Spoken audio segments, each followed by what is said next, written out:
Hi guys, my name's Ardil and today we're working on a Ford Focus. So I'm going to be walking you through the upgrade that we've carried out. In terms of what our client was after, we actually carried out an install on his previous car, but he wanted a bit more clarity. So we've upgraded the front speakers as well as soundproof the vehicle, and then also added in a little bit of bass, which I'll show you later on.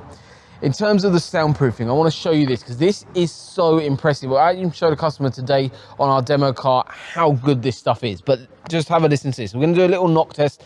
I'm going to knock on this door, which is fully soundproof. Then I'm going to knock on the rear doors because we haven't gone into those doors. We haven't soundproofed them, but that is potentially stage 2 for our client. Just have a listen to this. I'll put the mic a bit closer so you can hear it. So that's all really nice and solid and dense, and that's because of the 3mm layer that we've got behind this area. Now when I move over to here, so you can probably really clearly hear that. That's very tinny against something that's really nice and solid, and that's what the soundproofing does. Builds a better environment for that system to work in. But now let's move over to the sub and show you that. So this is the sub. So our client didn't want to take up too much room at all, and this still packs a punch even with it being quite compact. One really nice thing that I really like about this sub, and the reason why it's so popular, is because of how compact it is, and also you can actually lay stuff on top of here. So this is a downward firing sub. So the 10-inch sub is actually firing right down into the floor and then dispersing sound waves all throughout the vehicle. And honestly, it absolutely rocks. And the stuff, literally, you can just literally stand on top of this. It's so solid. It's basically Velcro down by 4 feet here. You can have additional strap points if you want to secure the sub even further, but literally it's not going anywhere. It's really, really nice and solid there. But the really nice thing is how it sounds. So let's jump in the vehicle. I'll show you just that. So we're sat inside the vehicle, and we're just going to have a quick listen to it. I'm just going to pair up my phone. This car already has an aftermarket system installed, so we're just going to pair up, and then we'll be able to stream some copyright-free music, unfortunately, but it is what it is. So in terms of the sub controller, while we skip that advert, that's in a little pocket down at the bottom, so we've got easy adjustment to control that. So you've got a nice volume controller, so we can turn it all the way up to full. Turn that up, see how it sounds. Yeah. That's incredible. Very, very basic. I'll probably knock that down a little bit. Yeah, really, really happy with that. The clarity is there. Obviously, you've got the option then of adding like amplification in to give more power, but I can actually really feel that. I mean, it's because the hatchback, the bass transfer is quite good.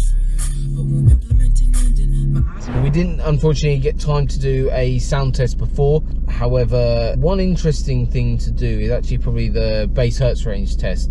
So what this basically is showcasing where a sound system, whether it's stock or aftermarket, and it's something you guys can try at home as well in your car. So if you have a stock sound system, you can do this yourself. Basically, all you're doing is playing lower frequencies through your existing speaker system. You do need to be a little bit careful if you are running either a aftermarket system that's not been set up properly, or alternatively let's pay later for pretty much anything. That's the advert.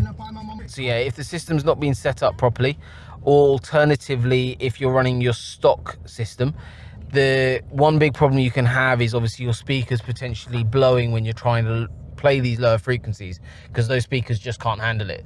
Now we've got a designated sub in the car, which is obviously addition to what we didn't have before. We'll be able to see how low the system actually plays. We'll probably pop up a little graph or something of this. This will test your speaker's lower frequency capabilities. We will play a series of tones that range from 200 Hz to 10 Hz. A good set of speakers will go as low as 20 Hz.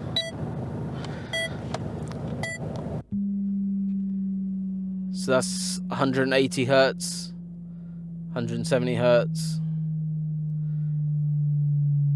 140,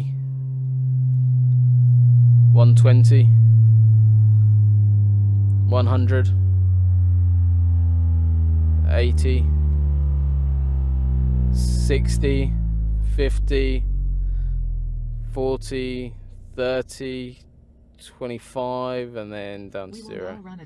So that was quite interesting. Obviously, you could kind of, whether you could get that over camera, the front end kind of died off a lot sooner than obviously the sub. But yeah, it's a lot lower and a lot deeper than it was before it came in, and our client's actually here now awaiting collection. So we're going to actually finish up here, I think, and really happy with the final results. I'm going to hand over to the client, and I'm sure he's going to be over the moon with the finished results.